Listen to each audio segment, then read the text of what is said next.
September 3rd, 2024. The story begins when Rebecca Martinez, a 31-year-old genealogist from San Francisco, travels to her late great-aunt's Victorian home in Napa Valley to settle the estate. What she discovers in a dusty trunk will challenge everything she thought she knew about her family's carefully documented history and reveal a mystery that has remained hidden for over a century. Rebecca's great-aunt Helen had been the family's unofficial historian, maintaining meticulous records of births, deaths, marriages, and significant events dating back to the 1850s when the Martinez family first arrived in California from Mexico. Helen's house, built in 1889, served as the repository for generations of family documents, photographs, and memorabilia that chronicled the family's journey from immigrant farmers to successful business owners in the Napa Valley wine industry. The Victorian home reflects decades of careful preservation. Each room contains carefully organized collections of family artifacts, vintage clothing stored in cedar chests, handwritten letters filed chronologically in wooden cabinets, and hundreds of photographs arranged in albums with Helen's precise, handwritten captions identifying every person, place, and date. Helen's documentation system was legendary within the family, with relatives regularly consulting her records to verify dates, relationships, and family stories. Rebecca has spent her professional career helping families reconstruct their genealogical histories, often working with incomplete records and fragmented evidence to piece together family stories that have been lost over time. Her expertise in historical research and document analysis has made her particularly skilled at identifying inconsistencies and gaps in family narratives. This background proves invaluable as she begins sorting through Helen's extensive collection. In Meadowlane, the house's spacious attic, Rebecca discovers a large trunk that appears to have been undisturbed for many years. Unlike the carefully organized materials throughout the rest of the house, this trunk contains items that seem to have been hastily stored and forgotten. The trunk itself is old, probably dating from the early 1900s, with brass fittings that have tarnished with age and a musty smell that speaks of decades in storage.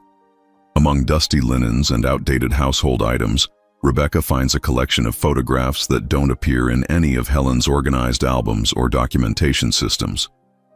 These photographs range in date from the 1890s through the early 1900s, showing various family gatherings, celebrations, and everyday moments that weren't included in the main family archive. Most are informal snapshots that capture spontaneous moments rather than the formal portraits that dominate Helen's organized collection. The casual nature of these photographs makes them particularly intriguing to Rebecca. While Helen's main collection focuses on formal occasions and carefully posed family portraits, these hidden images show the Martinez family in relaxed, everyday settings. Children playing in the garden, adults gathered around picnic tables, and informal gatherings that reveal the personality and warmth that formal photography often missed. One photograph in particular catches Rebecca's attention. Dated on the back in faded ink as July 4, 1901, it shows what appears to be a large family gathering on the grounds of what Rebecca recognizes as her great-great-grandparents' original farmhouse in Napa Valley. The image captures approximately 15 family members of various ages, from elderly grandparents to young children, arranged in a relaxed group around tables laden with food for what was clearly an Independence Day celebration. The photographs' composition and quality suggest it was taken by a skilled photographer, possibly a professional hired for the occasion, or a family member with considerable photographic experience. The lighting is excellent, the focus is sharp, and every person in the image is clearly visible and well positioned within the frame. What makes this photograph immediately intriguing to Rebecca is its apparent completeness and perfection as a family documentation piece. Yet its absence from Helen's carefully maintained family archive raises questions about why such a significant and well-executed family photograph would have been stored away and seemingly forgotten rather than prominently displayed with other important family memories. September 4, 2024. Rebecca spends the morning examining the 1901 Independence Day photograph more closely, using a magnifying glass and good lighting to study every detail of what appears to be a perfect family gathering. The more she studies the image, the more impressed she becomes with its quality and historical significance. while simultaneously growing puzzled about why such an important family document was hidden away rather than treasured. The photograph shows the Martinez family at what was clearly the height of their prosperity and happiness during the early years of their settlement in California. The setting is the expansive grounds of the original family farmhouse, with the distinctive architecture of the late 1800s clearly visible in the background. Mature oak trees provide shade for the gathering, and the well-maintained grounds speak to the family's success in establishing themselves in their new homeland. The family members are dressed in their finest clothing, appropriate for both the holiday celebration and the warm California summer weather. The men wear light-colored shirts with suspenders and dress pants, while the women are attired in elaborate dresses with intricate lacework and detailed embroidery that reflects both the fashion of the period and the family's Mexican cultural heritage. The children are similarly well dressed, with the boys in knickers and white shirts, and the girls in miniature versions of their mother's elaborate dresses.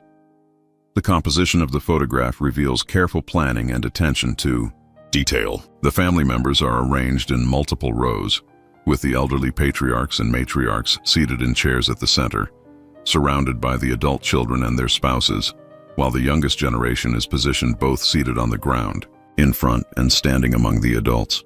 This arrangement ensures that every face is visible and that the family hierarchy and relationships are clearly represented. The tables around which the family is gathered are laden with an impressive array of food that speaks to both abundance and cultural tradition. Rebecca can identify traditional Mexican dishes alongside American favorites, reflecting the family's successful integration of their heritage with their new country's customs. The abundance and variety of food suggests this was a significant celebration that required considerable preparation and planning. What strikes Rebecca most about the photograph is the genuine happiness and warmth visible in the faces of the family members. Unlike many formal family portraits from the period, which often show stiff, serious expressions due to long exposure times and formal photography conventions, this image captures natural smiles, relaxed postures, and authentic familial affection. The spontaneous nature of many of the expressions suggests the photographer was skilled at putting subjects at ease and capturing genuine moments. Rebecca uses her professional genealogical skills to identify each person in the photograph, cross-referencing faces with other family photos from Helen's organized collection and consulting the detailed family trees that Helen maintained. This process proves remarkably successful. She can confidently identify nearly every person in the image using Helen's meticulous documentation and her own knowledge of family relationships. The patriarch and matriarch seated at the center are clearly her great-great-great-grandparents, Carlos and Maria Martinez, who would have been in their 70s at the time of this photograph. Surrounding them are their children, including her great-great-grandfather Diego Martinez, along with their spouses and the growing next generation of the American Martinez family. The identification process proceeds smoothly until Rebecca reaches a particularly clear section of the photograph showing a group of children positioned in the front row. Here, among children she can easily identify as her great-great-aunts and uncles, she encounters something that stops her analysis completely. Sitting among the Martinez children, as naturally and comfortably as any family member, is a child who doesn't match any person in Helen's extensive family documentation. The child appears to be approximately 8 or 9 years old, with distinctive features that don't clearly align with the Martinez family's characteristic appearance, yet who is positioned and dressed in a manner that suggests complete acceptance and belonging within the family group. This discovery marks the beginning of Rebecca's realization that the apparently perfect family photograph contains a mystery that has remained hidden for over 123 years. September 5th, 2024. Rebecca becomes increasingly focused on the unidentified child in the 1901 family photograph, spending hours with magnification equipment and comparing the image against every family document in Helen's extensive collection. The child's presence in what appears to be an intimate family gathering becomes more puzzling the deeper she investigates, raising questions about family relationships and history that challenge the carefully documented narrative she has always accepted as complete. The unidentified child sits comfortably among the Martinez children, positioned between two cousins that Rebecca can easily identify from other family photographs and Helen's detailed family trees. The child's placement in the front row, rather than at the edges of the group where non-family members might typically be positioned, suggests inclusion and belonging rather than casual presence. The child's clothing matches the quality and style worn by other family children, indicating this was not a servant's child or casual visitor, but someone considered part of the family for this important occasion. Physical examination of the child's appearance reveals features that are distinctly different from the Martinez family's characteristic traits, yet not inconsistent with the broader ethnic diversity of California during this period. The child appears to be of mixed heritage, with features that could suggest European, Mexican, or Native American ancestry, or some combination thereof. The child's positioning and expression suggest comfort and familiarity with the family members, indicating this was not a first meeting or formal introduction. Rebecca searches through Helen's meticulous family records, including birth certificates, death records, marriage documents, and immigration papers, looking for any mention of a child who might correspond to the person in the photograph. Helen's documentation includes detailed information about every known family member, including children who died in infancy, adopted relatives, and extended family members who lived with the primary family unit at various times. The search through official family records yields no matches for a child of the appropriate age and time frame who isn't already accounted for in other family photographs and documentation. This absence is particularly puzzling given Helen's reputation for comprehensive record-keeping and her inclusion of even distant relatives and family connections in her documentation systems. Rebecca expands her search to include family correspondence from the period, hoping to find references to visitors, adopted children, or extended family arrangements that might explain the child's presence at the family gathering.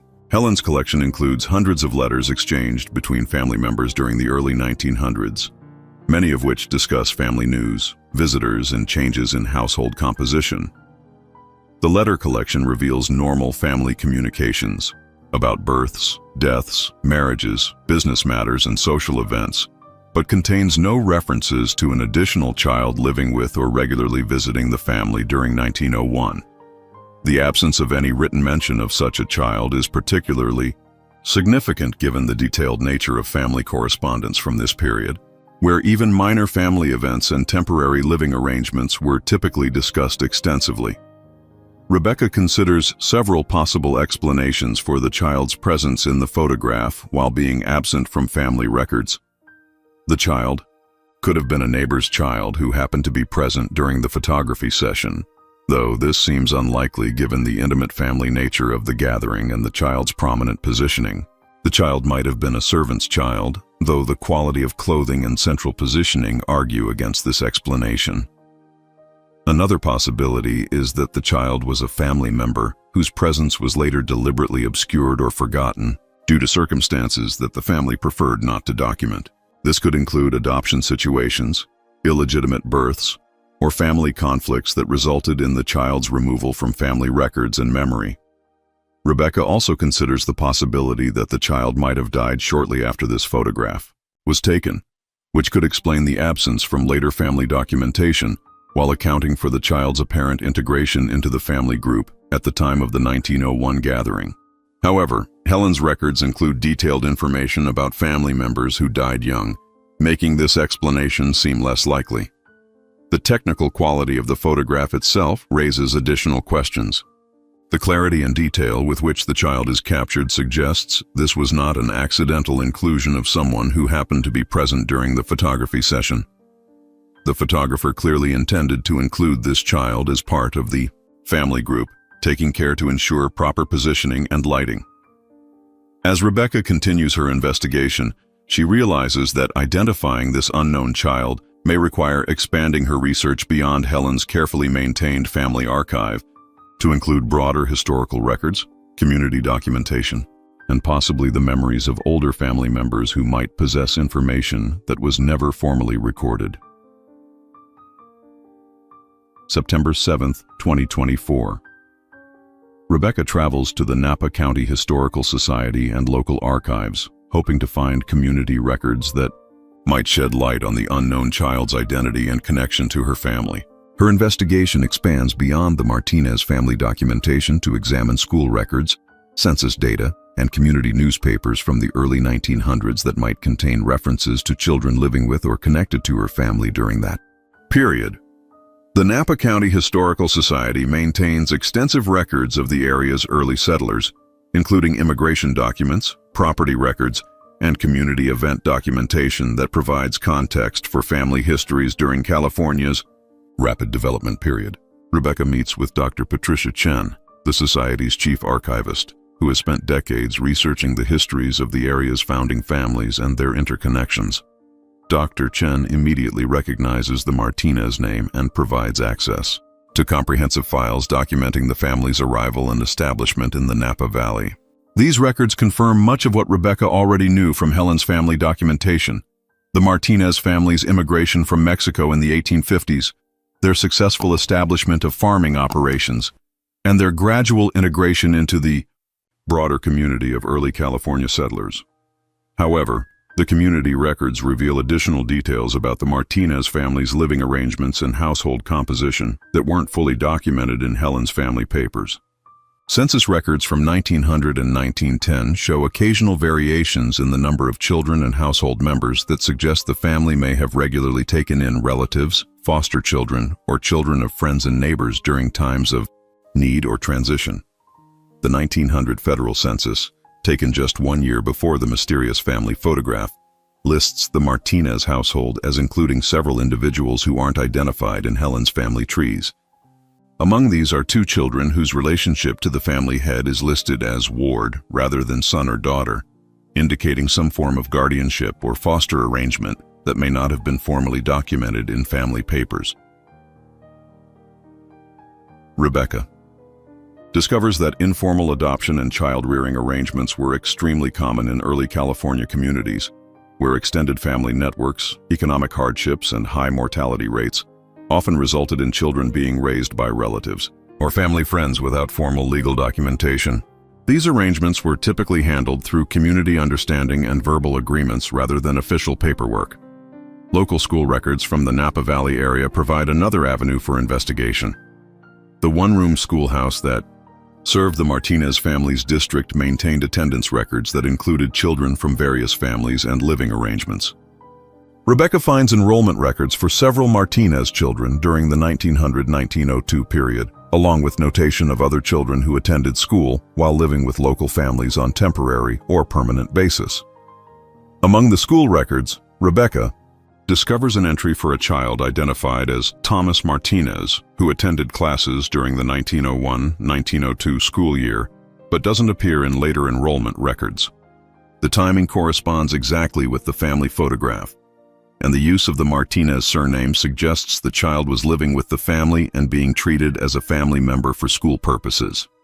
However, the school records provide limited additional information about Thomas's background, family relationships, or the circumstances that brought him to live with the Martinez family. The notation system used by the small rural school didn't require detailed documentation of family relationships, focusing instead on basic identification and academic progress. Rebecca searches through local newspaper archives from the period, hoping to find references to family events, community gatherings, or social news that might mention the Martinez family and provide clues about additional children or household members. The local papers from this era regularly reported on family celebrations, visitors, and community social events in considerable detail. The newspaper search yields several articles mentioning Martinez family activities and celebrations, including a brief notice about their 1901 Independence Day gathering that corresponds to the family photograph. The article describes the event as a grand family celebration that brought together multiple generations of the respected Martinez family and their extended connections for a memorable holiday gathering. The phrase "extended connections" intrigues Rebecca, as it suggests the presence of individuals beyond the immediate blood relatives who might have been considered part of the family network for social purposes. This language could account for the presence of the unknown child, while explaining why such connections might not have been documented in formal family records. Dr. Chen suggests that Rebecca examine records from local churches, particularly the Catholic missions that served Mexican immigrant families during this period. Church records often documented informal family arrangements, baptisms, and community relationships that weren't captured in government documents and might provide information about children who were integrated into family networks through religious or community connections.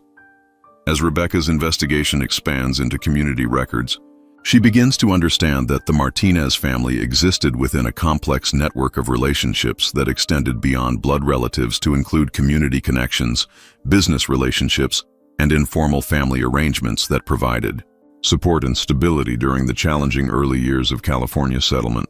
September 9, 2024.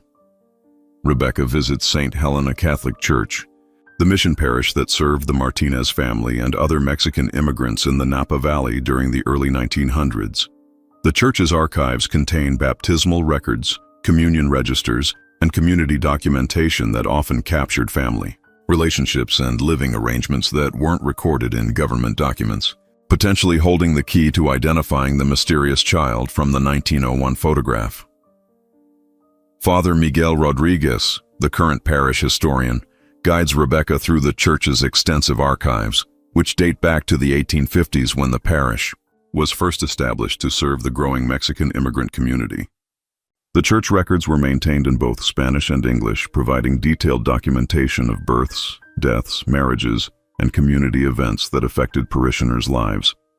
The Martinez family appears frequently in the church records, confirming their active participation in parish life and their status as respected members of the Catholic community. Rebecca finds baptismal records for all the known Martinez children, along with documentation of marriages, confirmations, and other sacramental events that marked important milestones in family members' spiritual lives. What proves most significant is the discovery of guardianship arrangements that were blessed by the church, but not necessarily formalized through government channels. Father Rodriguez explains that during this period, the Catholic Church often served as an informal social services system for immigrant communities, helping to arrange care for orphaned children, supporting families during economic difficulties, and facilitating temporary or permanent adoption arrangements within the community. In the baptismal records for 1892, Rebecca discovers an entry for Thomas Miguel Santos, baptized as an infant with notation that he was being raised by the Martinez family as their own son. The baptismal certificate lists his birth parents as Elena Santos, deceased, and father unknown, indicating the child was orphaned as an infant and taken in by the Martinez family through church arrangement. This discovery immediately explains the unknown child's presence in the 1901 family photograph. Thomas Santos would have been 9 years old at the time of the Independence Day gathering, matching the apparent age of the unidentified child. The church records show that he was raised alongside the Martinez children and treated as a full family member for religious purposes. However, Rebecca's excitement at solving the identification mystery is tempered by a disturbing discovery in the church records from 1902. Thomas Miguel Santos appears in the parish death register with notation that he died in February 1902 of influenza, approximately 8 months after the family photograph was taken. The death record includes the poignant detail that he was buried in the Martinez family plot and mourned as a beloved son.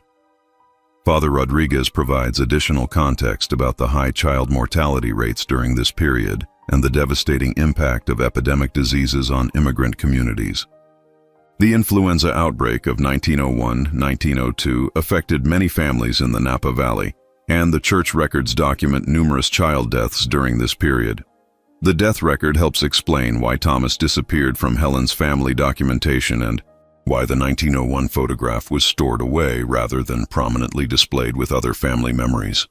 The loss of Thomas shortly after this joyful family gathering may have made the photograph too painful for the family to display, leading to its storage in the forgotten trunk where Rebecca discovered it. Rebecca searches for additional information about Elena Santos, Thomas's birth mother, hoping to understand the circumstances that led to his placement with the Martinez family. The church records reveal that Elena Santos had been a young woman who worked as a domestic servant for several local families before her death shortly after Thomas's birth. The notation suggests she had no family support system and that the young Martinez family's willingness to raise her child was considered an act of Christian charity. The church records also reveal that Thomas's integration into the Martinez family was complete and loving. He appears in documentation of family religious events, is listed among the Martinez children in communion and confirmation preparation records, and is referenced in church correspondence as being treated indistinguishably from the biological Martinez children. Father Rodriguez shares that informal adoption arrangements like Thomas's placement were extremely common during this period, when legal adoption procedures were complex and expensive, but community and religious networks provided effective support systems for children who needed families. These arrangements were often not documented in government records, but were well established and recognized within the community. The discovery of Thomas's identity and tragic fate transforms Rebecca's understanding of the family photograph. Rather than capturing a moment of simple family happiness, the image now represents the Martinez family's compassion in welcoming an orphaned child and the brief period of joy and belonging that Thomas experienced before his untimely death. The photograph takes on deeper emotional significance as possibly the only surviving image of Thomas Miguel Santos, preserved by accident when the family found the memory too painful to display prominently. The Martinez family's decision to include Thomas prominently in their Independence Day celebration demonstrates their complete acceptance of him as a family member, regardless of blood relationships. Rebecca realizes that uncovering Thomas's story has revealed not just the identity of an unknown child, but a testament to her family's values of compassion, generosity, and the belief that family bonds extend beyond biological relationships to encompass anyone who needs love and support. September 11, 2024. Rebecca delves deeper into the historical records of the 1901-1902 influenza epidemic that claimed Thomas Miguel Santos's life, seeking to understand the broader context of childhood mortality during this period and how the devastating loss affected the Martinez family's subsequent documentation and memory-keeping practices.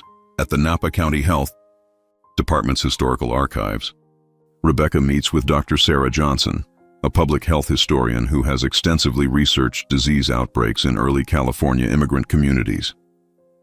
Dr. Johnson provides access to epidemiological records and community health reports that document the severe impact of infectious diseases on families during the early 1900s. The influenza outbreak of 1901 and 1902 was particularly devastating for the Napa Valley region, affecting approximately 30% of the population and causing especially high mortality rates among children and elderly residents. The epidemic began in the fall of 1901 and peaked during the winter months, with February 1902 recording the highest number of deaths in the county's history up to that point.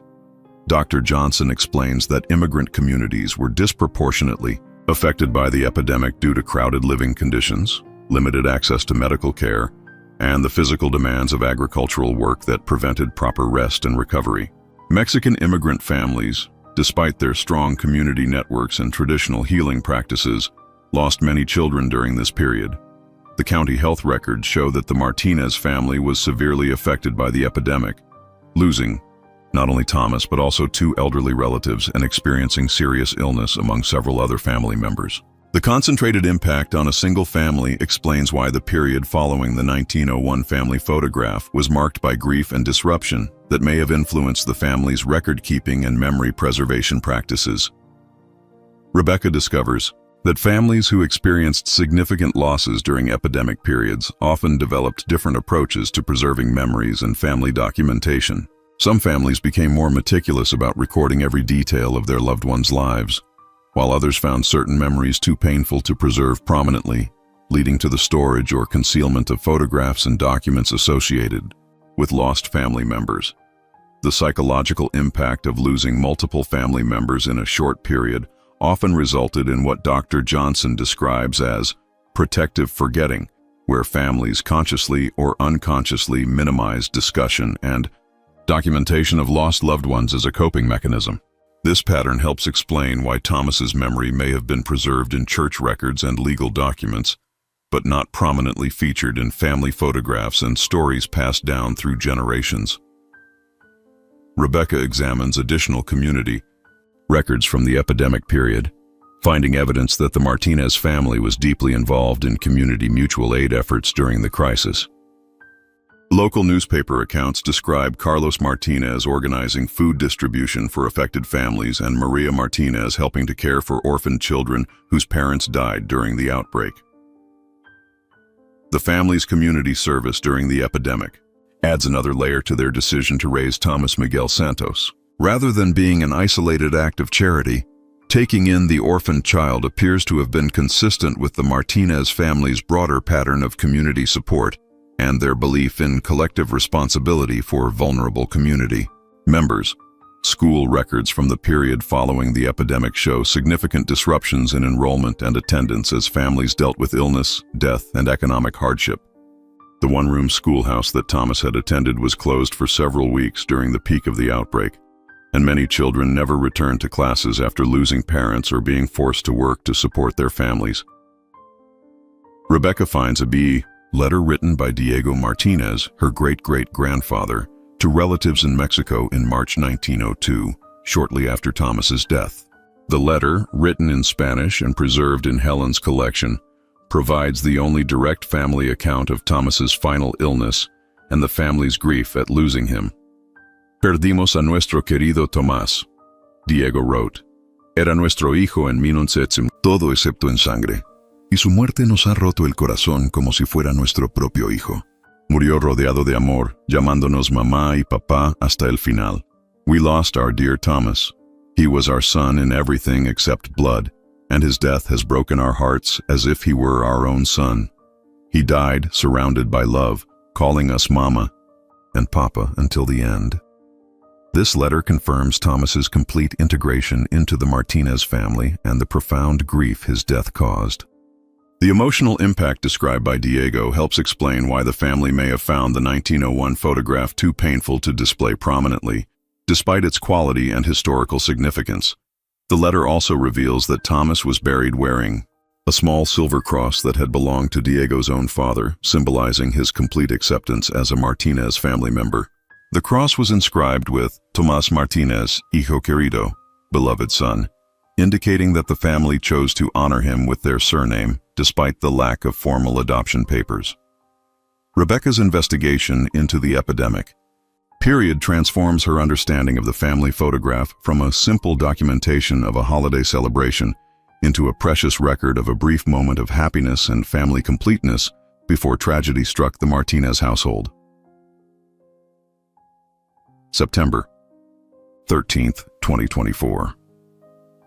Rebecca returns to Helen's house with new understanding of Thomas's place in the family, searching for additional evidence of how his death affected the Martinez family's emotional life and their subsequent approach to preserving family memories. Her investigation now focuses on finding personal documents and correspondence that might reveal the family's private grief and the reasons why Thomas's memory was preserved but not prominently celebrated. Armed with Thomas's full name and the knowledge of his 1902 death, Rebecca conducts a more systematic search through Helen's extensive collection of family letters and personal documents. She pays particular attention to correspondence from the period immediately following the influenza epidemic, hoping to find evidence of how the family processed their loss and made decisions about preserving Thomas's memory. In a wooden filing cabinet that she had previously examined only briefly, Rebecca discovers a collection of condolence letters received by the Martinez family following Thomas's death. The letters, written by friends, neighbors, and extended family members, provide intimate glimpses into how Thomas was perceived by the broader community and how deeply his loss affected those who knew him. One letter from a family friend describes, Tomás es un niño especial quien trajo alegría a todos los que lo conocieron. A special child who brought joy to all who knew him, and mentions his talent for music and his ability to make other children laugh during difficult times. The letter suggests that Thomas had a particularly bright personality that made him memorable to community members beyond the immediate Martinez family. Another condolence letter, written by Thomas's schoolteacher, describes him as an exceptionally bright student who showed promise in reading and mathematics despite having started school with limited English skills. The teacher's letter mentions that Thomas often helped translate for other Spanish-speaking children and served as a bridge between the Mexican immigrant students and their English-speaking classmates. These letters paint a picture of Thomas as a child who had not only been loved by the Martinez family, but had also made significant contributions to the community during his brief life. His loss appears to have been mourned not just by his adoptive family, but by teachers, neighbors, and other community members who had been touched by his personality and talents. Rebecca discovers a particularly revealing letter written by Maria Martinez to her sister in Mexico, dated 6 months after Thomas's death. The letter, written in Spanish with Maria's careful handwriting, provides the most detailed account of the family's grief and their struggle to understand why such a beloved child was taken from them. No puedo mirar las fotografías de nuestros días felices sin sentir el corazón roto, María wrote. Tomás está en todas nuestras memorias más preciosas, pero verlo tan alegre y lleno de vida en las fotografías hace que su ausencia duela más profundamente. I cannot look at photographs of our happy days without feeling heartbroken. Thomas is in all our most precious memories, but seeing him so joyful and full of life in the photographs makes his absence hurt more deeply. This letter explains why the 1901 family photograph was stored away rather than displayed prominently.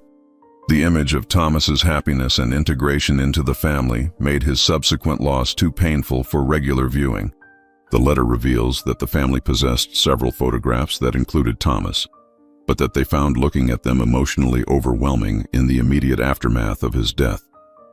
Maria's letter also reveals that the family initially considered destroying photographs that included Thomas, feeling that the pain of seeing him was too great to bear. However, Diego convinced the family that preserving the images would honor Thomas's memory and ensure that future generations would know that he had been an important part of the Martinez family story. Diego dice que algún día nuestros nietos querrán saber sobre todos los niños que amamos. María continued, dice que Tomás merece ser recordado como nuestro hijo, no olvidado como si nunca hubiera existido. Diego says that someday our grandchildren will want to know about all the children we loved. He says Thomas deserves to be remembered as our son, not forgotten as if he never existed. This passage reveals the family's internal debate about how to preserve Thomas's memory while managing their grief. Diego's perspective that future generations should know about Thomas suggests a deliberate decision to preserve evidence of his place in the family while protecting the current generation from the pain of constant reminders. Rebecca finds additional evidence that the Martinez family maintained Thomas's memory in private ways that weren't visible in their public family documentation. A small journal kept by Maria Martinez includes annual entries on the anniversary of Thomas's death, recording prayers, memories, and updates about family events that Thomas would have experienced had he lived. The journal entries reveal that the family continued to set a place for Thomas at family gatherings for several years after his death, and that they regularly visited his grave in the family plot. These private rituals demonstrate that Thomas remained an important part of the family's emotional life, even though his memory wasn't prominently featured in their public family narrative. The discovery of these hidden documents and letters transforms Rebecca's understanding of her family's relationship with loss and memory. Rather than simply forgetting Thomas or excluding him from family history, the Martinez family had developed a complex approach to preserving his memory while protecting themselves from the ongoing pain of his absence. September 15, 2024. Rebecca's investigation takes an unexpected turn when she discovers information about the photographer who captured the 1901 family gathering, leading her to a collection of professional photography records that provide additional context about the Martinez family's decision to commemorate that particular moment and their relationship with Thomas Miguel Santos. While researching local business directories from the early 1900s, Rebecca identifies the photographer who likely created the Martinez family portrait. The technical quality and professional composition of the image suggests it was taken by William Morrison, a traveling photographer who specialized in family portraits and operated throughout Northern California between 1895 and 1905. Morrison's business records, donated to the California Historical Society after his death in 1932, include detailed logs of his photography sessions, client information, and notes about special circumstances or requests that affected his work. These records provide unique insights into the families and communities he served during California's early development period. The entry for the Martinez family session, dated July 4, 1901, includes notes that illuminate the family's specific intentions for the photograph and their relationship with Thomas. Morrison's record indicates that the session was commissioned specifically to create a comprehensive family portrait that would include all current family members, including adopted son Thomas Santos. Morrison's notes reveal that Diego Martinez specifically requested that Thomas be positioned prominently in the photograph and that multiple shots be taken to ensure that Thomas appeared clearly and happily in the final image. The photographer noted that the family took particular care to ensure Thomas was comfortable and well-dressed for the session, treating him with the same attention given to the biological Martinez children. The photography records also indicate that the Martinez family paid for additional copies of the photograph to be made, with instructions that copies be sent to relatives in Mexico and to other family members throughout California. Morrison's notes suggest that this photograph was intended to serve as an important family document that would be distributed widely to maintain family connections across geographic distances. Rebecca discovers that Morrison kept detailed technical notes about his photography sessions, including information about lighting conditions, equipment used, and special techniques employed to achieve particular effects. His notes about the Martinez session reveal that he used his highest quality equipment and took special care with the composition, because the family had specifically requested a photograph that would serve as a permanent family record. The photographer's records include a follow-up entry from early 1902, noting that Diego Martinez had contacted him to request additional prints of the family photograph following the loss of young Thomas. Morrison noted that Diego specifically wanted extra copies to preserve Thomas's memory and to ensure that relatives who had received earlier copies could maintain them as memorial keepsakes. This information helps explain why multiple copies of the photograph existed and why the particular copy found in Helen's attic might have been stored away while other copies were kept by different family members. The family's distribution of the photograph to various relatives may have created a situation where some copies remained as treasured family heirlooms while others became too painful to display prominently. Morrison's business records also reveal that the Martinez family commissioned him for several other photography sessions during the 1895-1905 period, but that the 1901 Independence Day session was the largest and most elaborate portrait they requested. The timing and scale of this particular session suggests it was planned as a special commemoration, possibly recognizing the family's prosperity and stability during a particularly successful period. The photographer's notes indicate that Thomas participated enthusiastically in the photography session, showing no signs of shyness or discomfort with the formal process. Morrison described him as a bright and engaging child who clearly felt completely at home with the Martinez family, and noted that Thomas's natural expressions and comfortable positioning contributed significantly to the photograph's overall success. Rebecca's research into Morrison's other work during this period reveals that he regularly photographed immigrant families throughout Northern California, often creating formal portraits that served important cultural and personal functions for families establishing themselves in their new homeland. His photographs frequently served as documents sent to relatives in countries of origin, proof of prosperity and successful adaptation to American life. The Martinez family's decision to commission such an elaborate family portrait during the summer of 1901 appears to have been part of a broader pattern among successful immigrant families who used formal photography to document their achievements and maintain connections with extended family networks.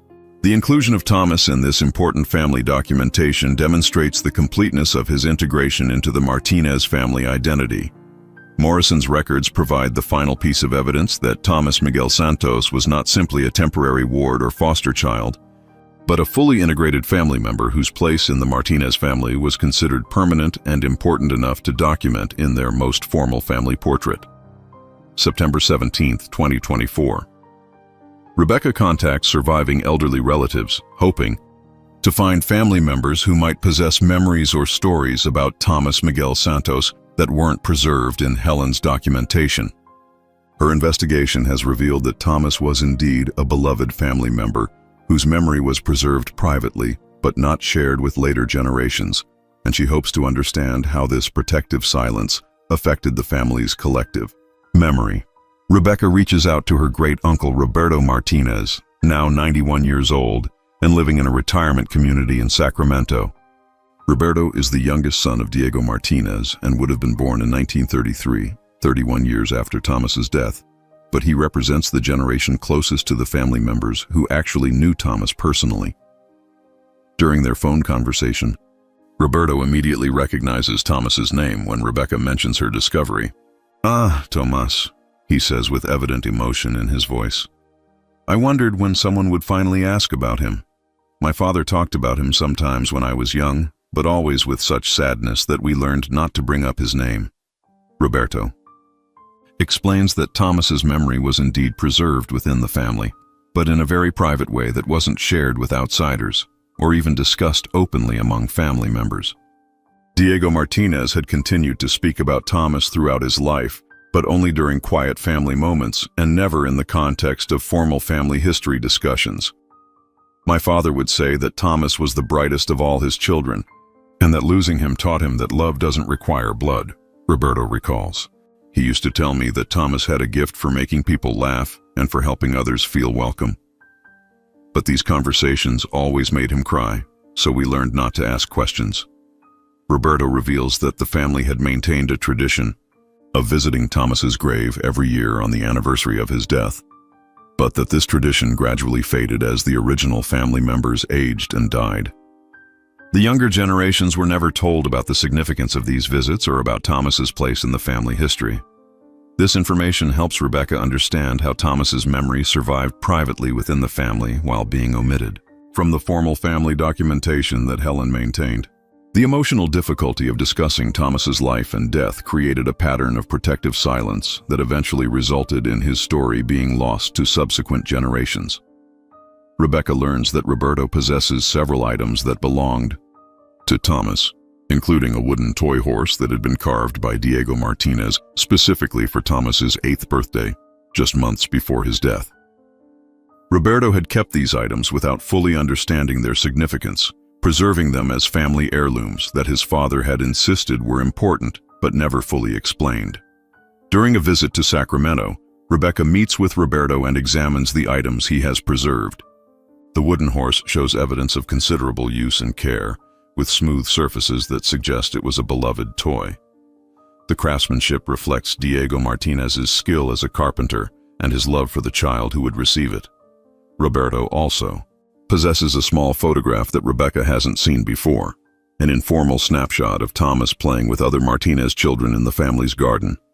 Taken sometime during 1901, the photograph shows Thomas laughing and completely integrated into the group of children, providing additional evidence of his happy placement within the family. Most significantly, Roberto has preserved a letter written by Thomas himself, apparently as a school exercise in English writing. The letter, addressed to Mama Maria and Papa Diego, expresses Thomas's gratitude for his place in the family and his happiness with his life in California. The childish handwriting and simple English demonstrate both his youth and his effort to master his new language. "Dear Mama Maria and Papa Diego," the letter reads, "Thank you for making me your son. I am happy to live with you and my brothers and sisters. I will try to be a good son always. I love you very much. Your son Thomas." This letter provides the most direct evidence of Thomas's own feelings about his placement with the Martinez family, and confirms that he fully understood and embraced his role as their son. The letter's preservation suggests that it held special meaning for Diego and Maria Martinez, serving as a tangible reminder of Thomas's love and gratitude. Roberto explains that his father had shared this letter with him when Roberto was struggling with adolescent questions about family identity and belonging. Diego used Thomas's story to teach Roberto that family bonds are created through love and commitment, rather than just biological relationships, but always within the context of the sadness about Thomas's early death.